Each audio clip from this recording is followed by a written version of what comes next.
So hello guys, welcome back to my channel. Polytechnic सफ़र में आप लोगों का स्वागत है। तो आज मैं लेकर आया हूं पॉलिटेक्निक एंट्रेंस एग्जाम 2025 के लिए फिजिक्स का मोस्ट इंपॉर्टेंट क्वेश्चंस। और ये मोस्ट इंपॉर्टेंट क्वेश्चन क्यों है? क्योंकि मैंने भी 2023 में पॉलिटेक्निक का एग्ज़ाम दिया था, जिसमें मेरा रैंक 18 आया था। और मैं यूपी पॉलिटेक्निक का सबसे नंबर 1 पॉलिटेक्निक जीपीएल में पढ़ रहा हूँ, गवर्नमेंट पॉलिटेक्निक लखनऊ। अगर आप भी ऐसे टॉप के कॉलेज में पढ़ना चाहते हैं तो हमारे इस वीडियो को ज़रूर से ज़रूर देखिएगा। और मैंने ऑलरेडी बहुत सारे वीडियोज़ अपलोड कर दिया हूँ, तो अगर उन वीडियोस को नहीं देखे हो तो जाकर देख लीजिए, नीचे डिस्क्रिप्शन बॉक्स में लिंक दिया होगा। तो चलिए, आपका ज़्यादा समय नहीं बर्बाद करता हूं, मैं लेकर चलता हूं आपको क्वेश्चन नंबर फर्स्ट पर। तो आपके सामने आ चुका है क्वेश्चन नंबर फर्स्ट। तो इसका राइट आंसर आप लोगों को बताना है, और ये आपके लिए very very most important question है। तो देखो, ये क्वेश्चन कह क्या रहा है, सिंपल। पहले इस क्वेश्चन को पढ़ते हैं, उसके बाद आप लोगों को मैं इसे लगा कर दिखाता हूँ। देखो क्या कह रहा है, गुरुत्वाकर्षण नियतांक। गुरुत्वाकर्षण नियतांक क्या होता है? गुरुत्वाकर्षण नियतांक जो कैपिटल जी होता है, क्या होता है? जो कैपिटल जी होता है उसका एसआई मात्रक क्या होगा, इसके बारे में आप लोगों को बताना है। तो पहला नंबर आपको सूत्र याद होना चाहिए। तो गुरुत्वाकर्षण नियतांक का सूत्र क्या होगा, ये देखो क्या होगा। यहाँ पर क्या होता है, एफ, जो मान लीजिए कोई दो वस्तु है, m1 द्रव्यमान का और एक है m2 द्रव्यमान का, ठीक है। इसके बीच की दूरी कितना है, r है, और इसके बीच की दूरी क्या है, r है, ठीक है। कोई द्रव्यमान का वस्तु है, ठीक है।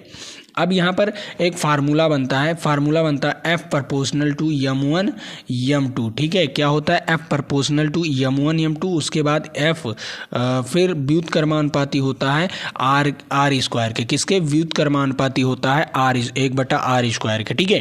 क्या हो जाएगा, ये आपका दो नियम बनते हैं। जब यहाँ से दो नियम बनते हैं, जब इन दोनों सूत्रों को मर्ज करेंगे, क्या करेंगे, जब इन दोनों सूत्रों को मर्ज करेंगे तो आपका प्राप्त होगा F proportional to m1 m2 अपान में r²। किया, m1 m2 अपान में r², जब मर्ज करोगे F प्रोपोर्शनल टू, ठीक है। उसके बाद आपका आएगा क्या, उसके बाद आएगा F जब प्रोपोर्शनल टू का साइन हटेगा तो यहाँ पर बराबर आएगा, बराबर के बाद G आएगा, G के बाद m1 m2 अपान में r², ठीक है। क्या होगा, ये आपका सूत्र आता है। क्या आया आपका सूत्र देखो यहाँ पर। पहले नंबर सूत्र जानना बहुत ज़्यादा ज़रूरी है। आया सूत्र F बराबर G m1 m2 अपान में r², ठीक है। ये आपका सूत्र आया। अब यहाँ से G का मात्रक आसानी से निकाल सकते हो, कोई दिक्कत नहीं। तो G का सूत्र कैसे निकालेंगे, F r² अपान में m1 m2 बराबर क्या हो जाएगा, G, ठीक है। अब यहाँ से आप लोग इसकी एसआई मात्रक निकाल सकते हो। देखो आपका एसआई मात्रक क्या है, देखो यहाँ पर बल का एसआई मात्रक क्या हो जाएगा, बल का एसआई मात्रक न्यूटन हो जाएगा। और आर अगर स्क्वायर है तो ये क्या हो जाएगा, मीटर स्क्वायर हो जाएगा। और दो बार द्रव्यमान है, एक केजी फिर केजी, तो कितना हो जाएगा, kg²। तो यहाँ पर जी का मात्रक हो जाएगा न्यूटन मीटर स्क्वायर अपान में kg²। क्या हो जाएगा, न्यूटन मीटर स्क्वायर अपान में kg²। तो इसका राइट आंसर हो जाएगा डी वाला ऑप्शन, ठीक है। कौन सा ऑप्शन, डी वाला ऑप्शन हो जाएगा इसका राइट आंसर, ठीक। समझ में आया आप लोगों को? ये क्वेश्चंस आपके लिए बहुत बहुत बेहतरीन था, ठीक है। मैंने आपको आसानी से लगाकर बताया है, इसमें कोई दो राय नहीं है, ठीक है। आपको पहला नंबर सूत्र याद होना चाहिए, उसके बाद आप कोई भी किसी का एसआई मात्रक आसानी से निकाल सकते हो, ठीक है। चलिए, अब मैं अगले नंबर क्वेश्चंस पर चल रहा हूँ। अगला नंबर क्वेश्चंस भी आप लोगों के लिए इंपॉर्टेंट है, और जी का कुछ मान भी होता है। जी का कुछ मान होता है, तो वो मान आपको यहाँ पर बताना है। देखो क्या कह रहा है, गुरुत्वाकर्षण नियतांक का मान बताइए। अब आप लोग गुरुत्वाकर्षण नियतांक का मान कैसे बताओगे? सिंपल है, मैंने आपको यहाँ पर वहाँ पर बताया नहीं था, लेकिन मैंने एक पढ़ाया है पूरा गुरुत्वाकर्षण का चैप्टर अलग से पढ़ाया हूँ। तो अगर आप लोगों ने वीडियोस तो नहीं देखोगे, क्योंकि वो 29 रुपये में है, पेड कोर्सेज, ठीक है।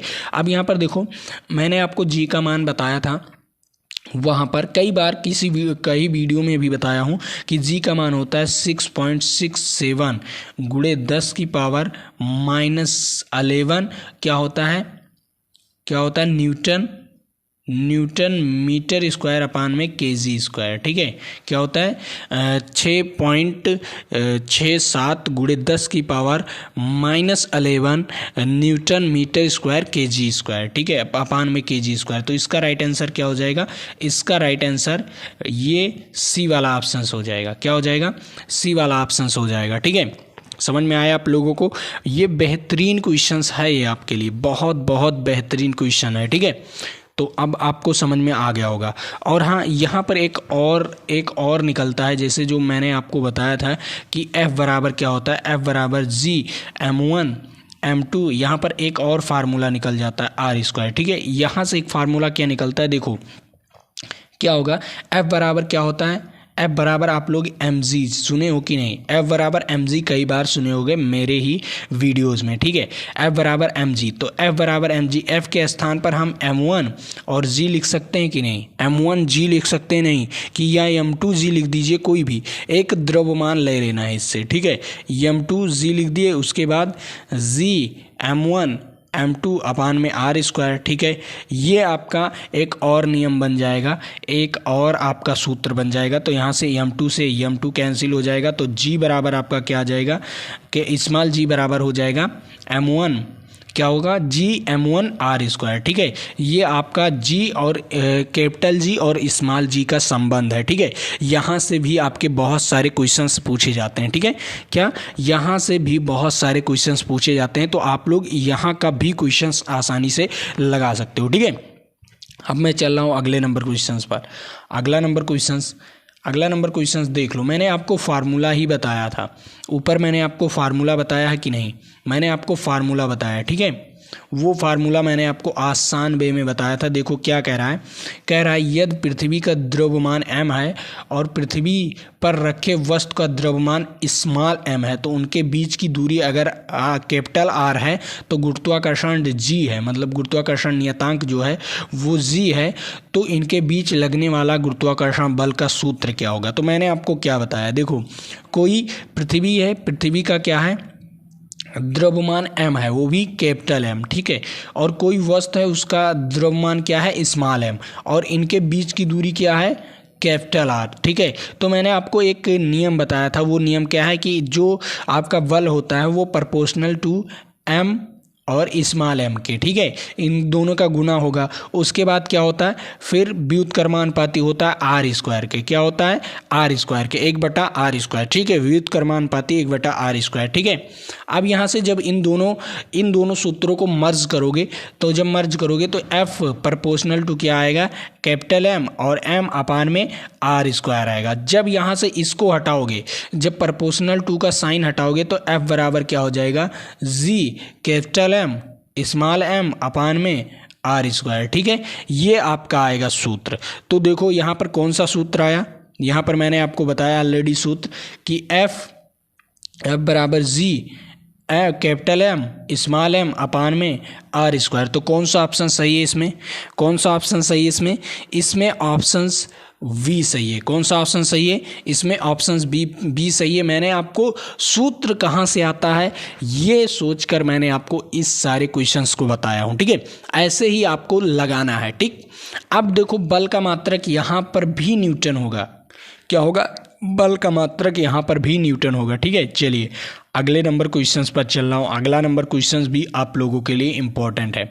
अब इस क्वेश्चंस के बारे में देखो, कुछ उसी प्रकार ही क्वेश्चंस है। ठीक है, कुछ उसी प्रकार का ही क्वेश्चंस है। देखो यहाँ पर देखो, कुछ उसी प्रकार का ही क्वेश्चन है। ठीक है, क्या कह रहा है? चौथा नंबर क्वेश्चन कह रहा है दो वस्तुओं के बीच लगने वाला, देखो यहाँ पर क्या कह रहा है, दो वस्तुओं के बीच लगने वाला गुरुत्वाकर्षण बल कितना हो जाएगा यदि वस्तु के द्रव्यमान दुगना कर दिया जाए। अगर कोई भी वस्तु है उसका द्रव्यमान क्या कर दिया जाए?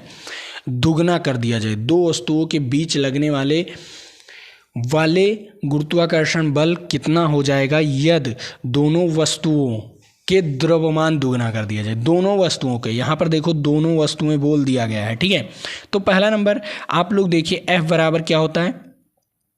F बराबर क्या होता है? यहाँ पर F प्रपोर्शनल टू क्या होता है, F proportional to M1 M2 होता है, ये पहले था, ठीक है, F proportional to M1 M2। लेकिन अब द्रव्यमान अगर दुगना कर दोगे, क्या कर दो, द्रव्यमान दुगना कर दो, तो देखो F फिर प्रपोर्शनल टू M1 को भी दुगना कर दो और M2 को भी दुगना कर दो, तो बताओ बल कितना हो जाएगा, बल हो जाएगा 4 M1 और M2। तो बताओ बल कितना हो जाएगा, 4 गुना होगा कि नहीं, यहीं से आपको दिख रहा है कि नहीं, पूरा सूत्र भी नहीं लिखना है आपको, प्रपोर्शनल टू वाले से लगा लेना है। अब बताओ 4 गुना हो जाएगा कि नहीं, बल जो होगा वो आपका 4 गुना हो जाएगा कि नहीं, 4 गुना हो जाएगा ना। तो इसका राइट आंसर क्या हो जाएगा, इसका राइट आंसर खा नंबर, ठीक है, 4 गुना हो जाएगा, ठीक है, क्या हो जाएगा, 4 गुना हो जाएगा कि नहीं, आप लोग ही बताइए कमेंट करके, ठीक है। हाँ, यहाँ पर 4 गुना हो जाएगा, ठीक है। चलिए अब ये चीज़ें तो आपको पता हो गई कि इसका राइट आंसर क्या हो जाएगा, 4 गुना, ठीक। चलिए अब मैं अगले नंबर क्वेश्चंस पर लेकर चल रहा हूँ। हाँ, इस क्वेश्चंस का जवाब बताइए, मैंने आपको ऊपर ही इस क्वेश्चंस का जवाब बता दिया था, कि क्या होगा इस क्वेश्चंस का जवाब, ठीक है। और मैं आप लोगों को बता दूं कि पीडीएफ आपको कहाँ पर मिलेगा, पीडीएफ आपको हमारे टेलीग्राम चैनल पर नीचे डिस्क्रिप्शन बॉक्स में लिंक दिया हुआ है, वहाँ पर जाकर आप लोग टेलीग्राम चैनल ज्वाइन कर लीजिए और वहाँ पर डेली टेस्ट भी होता रहता है। और हाँ, बेहतरीन ढंग से टेस्ट होता रहता है, तो आप लोग जाकर टेस्ट भी दीजिए और आसानी से दीजिएगा, ठीक है, और ध्यान से क्वेश्चंस को पढ़कर दीजिएगा, ठीक है। अब यहाँ पर देखो ये 5वां नंबर क्वेश्चंस क्या कह रहा है, इसके बारे में बात करते हैं। देखो क्या कह रहा है, यदि पृथ्वी का द्रव्यमान m है, ठीक है, और पृथ्वी की त्रिज्या r है, तो गुरुत्वाकर्षण नियतांक g है, तो पृथ्वी की सतह पर गुरुत्वाकर्षण त्वरण क्या है, गुरुत्वीय त्वरण है, क्या है, गुरुत्वीय त्वरण है जो g है, g का मान निम्नलिखित में से किस सूत्र पर निर्भर करेगा। तो देखो आप लोग देखो, को पृथ्वी का द्रव्यमान कितना है, पृथ्वी का द्रव्यमान m है, ठीक है। चलिए पृथ्वी का द्रव्यमान m हो गया, किसी वस्तु का द्रव्यमान मान लो क्या है, स्मॉल m है, ठीक है, और इनके बीच की दूरी क्या है, इनके बीच की दूरी r है, ठीक है। गुरुत्वाकर्षण नियतांक क्या है, g है, ये तो सभी लोग जानते हो। तो देखो मैंने आपको फार्मूला बताया था कि F बराबर क्या होता है, g capital M small m अपान में r स्क्वायर, ये बताया था ना। अब देखो तो स्मॉल m की जरिए एक गुरुत्वीय त्वरण लगेगा कि नहीं, एक गुरुत्वीय त्वरण लगेगा, तो F बराबर क्या हो जाएगा, F बराबर mg के स्थान, यहाँ पर F के स्थान पर m और g लिख देंगे, उसके बाद कैपिटल G इस कैपिटल M और स्मॉल m अपान में r स्क्वायर, ठीक है, ये चीज़ें आपकी हो जाएगी। देखो F के स्थान पर हम क्या लिख सकते हैं, F के स्थान पर हम लिख सकते हैं mg बराबर क्या हो जाएगा, बराबर हो जाएगा g क्या हो जाएगा आपका कैपिटल M अपान में क्या हो जाएगा m, ठीक है, उसके बाद r स्क्वायर, तो m से m कैंसिल हो जाएगा, तो g बराबर क्या आ जाएगा, g बराबर कैपिटल G और क्या हो जाएगा कैपिटल M अपान में r स्क्वायर। तो ये आपका स्मॉल g बराबर हो जाएगा g m क्या हो जाएगा, g capital M capital G capital M अपान में r स्क्वायर। तो इसका राइट आंसर हो जाएगा C वाला ऑप्शन। ये देखो G बराबर क्या हो जाएगा, कैपिटल G और कैपिटल M अपान में r square is right answer, ठीक है। गा नंबर इज राइट आंसर। सभी बच्चों को ये क्वेश्चन समझ में आया, क्योंकि बेहतरीन क्वेश्चंस है ये आपके लिए, ये सारे क्वेश्चंस मैंने आपको ऑलरेडी ऊपर ही बता दिए थे, ठीक है। अब इसका राइट आंसर बताइए आप लोग, इसका राइट आंसर बताइए, क्योंकि ये भी आपके लिए वेरी वेरी मोस्ट इंपॉर्टेंट है। क्या कह रहा है ये क्वेश्चंस, क्या कह रहा है, सिंपल पहले क्वेश्चंस को पढ़ो उसके बाद आपको लगाना है। अब यहाँ पर देखो, यदि किसी वस्तु का द्रव्यमान m है और गुरुत्वीय त्वरण g है, तो उस वस्तु का भार क्या होगा। अब बताओ, द्रव्यमान m है और गुरुत्वाकर्षण त्वरण क्या है, g है, तो उस वस्तु का द्रव्यमान क्या होगा, इसके बारे में बताना है, मतलब उस वस्तु का भार क्या होगा। तो बताओ भार क्या होगा। मैंने फार्मूला पढ़ा है, भार बराबर क्या फार्मूला पढ़े हो, भार बराबर W बराबर mg पढ़े हो कि नहीं, W बराबर mg, और इसका मात्रक क्या होता है, इसका मात्रक होता है न्यूटन, क्या होता है न्यूटन, और अगर इसका कुछ एसआई मात्रक में कन्वर्ट करें, जैसे एसआई मात्रक में, तो देखो एम का क्या हो जाएगा, एम का हो जाएगा केजी और जी का हो जाएगा मीटर प्रति सेकंड स्क्वायर। ठीक है, मीटर केजी मीटर प्रति सेकंड स्क्वायर, ये आपके भार का एसआई मात्रक होगा। वैसे तो इसका होता है न्यूटन, क्योंकि ये एफ के बराबर होता है। क्या होता है? क्योंकि ये एफ के बराबर होता है। एफ बराबर भी आपका होता है, एफ बराबर भी एम जी होता है। ठीक है, और डब्ल्यू बराबर भी एम और जी होता है। ये तो मैंने कई बार इस सूत्र को बताया है। तो इसका राइट आंसर क्या हो जाएगा? वी वाला ऑप्शन इज राइट आंसर। ठीक है, क्या हो जाएगा? बी वाला ऑप्शन इज राइट आंसर। तो ये क्वेश्चन समझ में आया। अगर यहीं पर मैं आप लोगों को एक मैं सवाल देता हूँ, वो सवाल क्या है?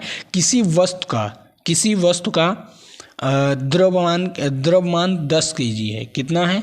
द्रव्यमान 10 kg है। ठीक है, और उसका गुरुत्वीय त्वरण भी 10 है। मतलब द्रव्यमान 10 kg है और पृथ्वी पर गुरुत्वीय त्वरण क्या है? पृथ्वी पर गुरुत्वीय त्वरण 10 है। पृथ्वी पर नहीं, द्रव्यमान मान लीजिए आप लोग 60 kg है। कितना है? द्रव्यमान मान लीजिए आपका 60 kg है। कितना है? 60 kg। तो m बराबर कितना है? 60 kg। और पृथ्वी पर उसका जो गुरुत्वीय त्वरण है वो 10 है। क्या है? पृथ्वी पर उसका गुरुत्वीय त्वरण 10 है, 10 मीटर प्रति सेकंड स्क्वायर। तो उसको चंद्रमा पर बताइए कि उसका भार क्या होगा। चंद्रमा पर बताइए कि उसका भार क्या होगा, इसके बारे में बताना आप लोगों को। तो देखो सिंपल है, क्वेश्चन तो सिंपल है। देखो पहला नंबर, पृथ्वी पर भार कितना हो जाएगा? पृथ्वी पर भार W बराबर mg हो जाएगा। क्या हो जाएगा?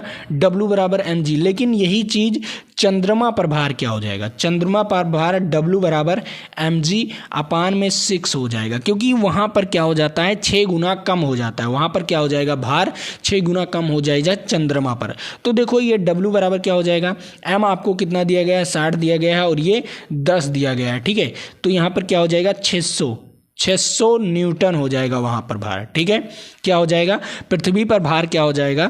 600 न्यूटन हो जाएगा। लेकिन यही चीज़ W बराबर क्या, देखो m का मान कितना दिया गया है? m का मान 60 दिया गया है और g का मान 10 दिया गया है और अपान में 6। तो 6 से काटेंगे तो यहाँ पर क्या हो जाएगा?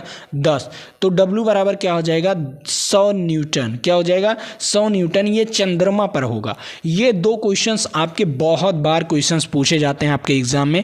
पहले आपको पृथ्वी पर निकालने के लिए देता है और दूसरा उसी के नीचे या उसी में क्वेश्चंस बना देगा कि चंद्रमा का भी निकाल कर बताइए। तो आप लोग कैसे निकालोगे? यहाँ पर क्वेश्चंस आपका बाझना नहीं चाहिए, क्योंकि आप लोग पढ़ रहे हो पॉलिटेक्निक सफ़र से। ठीक है, तो ये चीज़ें हैं आपकी, और कंटेंट में क्वालिटी होती है पॉलिटेक्निक सफ़र के। ठीक है, तो ये चीज़ें आपको समझ में आ गया होगा। चंद्रमा पर कैसे निकालेंगे और पृथ्वी पर कैसे निकालेंगे, ये चीज़ें तो आपको समझ में आया, क्योंकि ये सारे क्वेश्चंस आपके लिए वेरी वेरी मोस्ट इंपॉर्टेंट है। ठीक है, अब चलिए अगले नंबर क्वेश्चंस पर चल रहा हूँ। अगला नंबर क्वेश्चंस, इस क्वेश्चंस का जवाब बताइए आप लोग। ये क्वेश्चंस क्या कह रहा है? 7वां नंबर क्वेश्चंस कह रहा है पृथ्वी की सतह से ऊपर जाने पर गुरुत्वीय त्वरण का मान। अब बताओ, पृथ्वी की सतह है, कोई पृथ्वी का सतह है, ये सतह है, और इससे ऊपर जाने पर जी का मान क्या होता है? जी का मान माइनस में होता है। क्या होता है? माइनस में, मतलब घटता है। क्या होता है? मतलब उसका जी का मान क्या हो जाएगा? घटेगा। क्या होगा? जी का मान क्या होगा? घटेगा। तो इसका राइट आंसर क्या हो जाएगा? इसका राइट आंसर हो जाएगा वी वाला ऑप्शन इज राइट आंसर। ठीक है, चलिए अगले नंबर क्वेश्चंस पर चल रहा हूँ। अगला नंबर क्वेश्चंस भी आप लोगों के लिए इंपॉर्टेंट है। तो इस क्वेश्चंस का जवाब बताइए आप लोग। ये 8वें नंबर क्वेश्चंस का जवाब बताइए। क्या कह रहा है क्वेश्चंस? यदि ध्रुवों पर गुरुत्वीय त्वरण का मान जीपी है। क्या है? यदि ध्रुवों पर गुरुत्वीय त्वरण का मान जीपी है और विषुवत क्या है? विषुवत वृत्त पर गुरुत्वीय त्वरण का मान क्या है? जी हो, तो निम्नलिखित में से कौन सा सही होगा? तो पहला नंबर आप लोग देखो, ध्रुवों पर जो होता है, जो आपका ध्रुवों पर होता है गुरुत्वीय त्वरण का मान, जो ध्रुवों पर होता है गुरुत्वीय त्वरण का मान, वो अधिक होता है। क्या होता है? वो अधिक होता है विषुवत रेखा से। ध्रुवों पर अधिक होता है। ठीक है, ध्रुवों पर क्या होगा? अधिक होगा विषुवत रेखा से। किससे? विषुवत रेखा से अधिक होगा, विषुवत रेखा पर कम होगा। क्या होगा? विषुवत रेखा पर कम होगा। तो देखो आपका क्या है? पहला नंबर ध्रुवों पर कितना है, जीपी है। कितना है, ध्रुवों पर कितना है, गुरुत्वीय त्वरण का मान जीपी है। ठीक है, ये जीपी हो गया। उसके बाद आपका क्या हो जाएगा, आपका ये बड़ा है। ठीक है, ये जीपी वाला बड़ा है जीई से। ठीक है, जीपी वाला बड़ा है जीई से, तो इसका राइट आंसर क्या हो जाएगा, इसका राइट आंसर हो जाएगा वी वाला ऑप्शन इज राइट आंसर। ठीक है, सभी बच्चों को ये क्वेश्चन समझ में आया, क्योंकि ये आपके लिए very very most important question था। तो इस क्वेश्चन को तो आप लोग ने अच्छी तरीके से समझ लिया होगा। ठीक है, चलिए अगले नंबर क्वेश्चन पर। इस क्वेश्चंस का उत्तर बताइए आप लोग। 9वें नंबर क्वेश्चंस का 9वां नंबर क्वेश्चंस क्या कह रहा है, पृथ्वी के केंद्र पर गुरुत्वीय त्वरण का मान क्या होता है। पृथ्वी के केंद्र में, अब देखो मान लीजिए यहाँ पर है कोई वस्तु। ठीक है, वस्तु पहले सतह पर था, ये है सतह आपका, क्या है, ये सतह है। तो सतह पर आपका वहाँ पर विषुवत रेखा में और ध्रुव पर बढ़ते रहते हैं। ध्रुव पर आपका बढ़ेगा और विषुवत रेखा पर आपका कम होगा। लेकिन अगर नॉर्मल सतह है, जैसे आप उत्तर प्रदेश में हो, तो यहाँ पर जी का मान क्या होगा, जी का मान होगा 9.8। कितना होगा, 9.8 आपके सतह पर। ठीक है, लेकिन यही चीज़ आप पृथ्वी को खोदो, ड्रिल मशीन से खोद दो और ये इसके केंद्र पर पहुंच जाओ। क्या कर दो, इसके केंद्र पर पहुंच जाओ। जब इसके केंद्र पर पहुंचोगे तो वहाँ पर इसका गुरुत्वीय त्वरण का मान क्या होगा, 0 होगा। क्या होगा, वहाँ पर गुरुत्वीय त्वरण का मान क्या होगा, 0 होगा। तो इसका राइट आंसर क्या हो जाएगा, इसका राइट आंसर हो जाएगा वी वाला ऑप्शन इज राइट आंसर। ठीक है, कौन सा ऑप्शन हो जाएगा, वी वाला ऑप्शन इज राइट आंसर। तो ये क्वेश्चन आपको समझ में आया होगा, क्योंकि ये आपके लिए वेरी वेरी मोस्ट इंपॉर्टेंट है। ठीक है, चलिए अगले नंबर क्वेश्चंस पर। इस क्वेश्चंस का राइट आंसर बताइए आप लोग।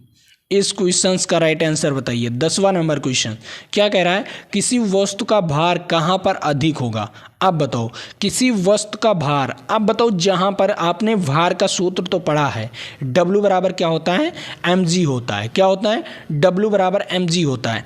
तो देखो, अगर पृथ्वी के केंद्र पर जाएंगे तो भार क्या हो जाएगा, शून्य हो जाएगा। अगर पृथ्वी के केंद्र पर जाएंगे तो भार क्या हो जाएगा, शून्य हो जाएगा, क्योंकि जी वहाँ पर शून्य हो जाता है। ठीक है, क्या होता है, जी वहाँ पर शून्य हो जाता है, W बराबर mg क्या होता है, वहाँ पर अगर जी शून्य हो जाएगा, जी शून्य हो जाएगा तो W बराबर क्या हो जाएगा, शून्य। क्या हो जाएगा, W बराबर हो जाएगा शून्य। लेकिन अगर ध्रुव पर जाएंगे, ध्रुव पर जी का मान अधिक होता है। क्या होता है, ध्रुव पर जी का मान अधिक होता है तो W का मान भी अधिक होगा, क्योंकि अगर जी का मान बढ़ेगा तो W का मान भी बढ़ेगा। यहाँ पर क्या होगा, अधिक होगा, जी का मान क्या होगा, अधिक होगा। और यही चीज़ विषुवत रेखा पर जी का मान कम होता है। क्या होता है, जी का मान कम होता है तो W बराबर क्या होता है, mg। तो जी अगर घटेगा तो W का मान भी घट जाएगा, मतलब कम हो जाएगा। तो बताओ सबसे अधिक कहाँ पर होगा, सबसे अधिक आपका ध्रुवों पर होगा। कहाँ पर होगा, ध्रुवों पर होगा। तो इसका राइट आंसर क्या हो जाएगा, सी वाला ऑप्शन इज राइट आंसर। ठीक है, समझ में आया, सी वाला ऑप्शन। चलिए अगला नंबर क्वेश्चंस। इस क्वेश्चंस का मैंने आपको ऊपर ही बता दिया था कि कितना गुना हो जाता है, मैंने आपको ऑलरेडी ऊपर ही बता दिया था। देखो ये क्वेश्चंस क्या कह रहा है, चंद्रमा पर किसी वस्तु का भार पृथ्वी पर उस भार का लगभग कितना गुना होता है। तो जो चंद्रमा पर होगा, पृथ्वी के कितने गुने हो जाते हैं, वो 1/6 गुना हो जाता है। कितना गुना हो जाता है, 1/6। अगर पृथ्वी पर 6 है, अगर 6 न्यूटन है पृथ्वी पर, तो चंद्रमा